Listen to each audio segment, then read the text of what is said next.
In this video, we're going to talk about how to throw gas. In my training academy, we've had multiple players gain 15 miles an hour on their fastball in 4 to 6 months, and even more than that, gain over 10 miles an hour, with the average around 5 to 8 in that short period of time. It's really an incredible thing to see, but it's been done in the same exact way that I learned to throw harder when I was playing.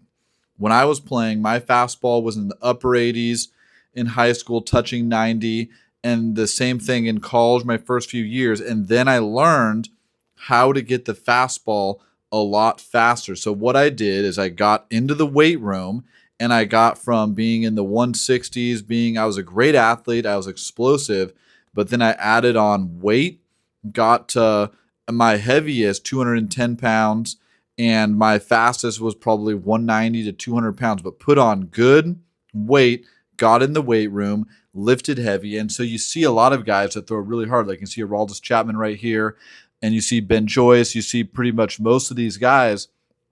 They might not be bodybuilders, but they're definitely strong. They have strong upper bodies, especially. They're not really skinny because the arm has to be able to withstand all that velocity. So that's pillar number one. Get into the weight room and add weight. You need to be bigger and stronger. It's not just one or the other. You need to get into the weight room. The next thing is mechanical adjustments.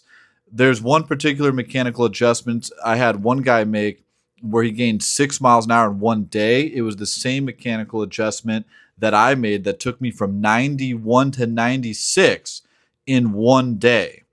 And so it's very powerful.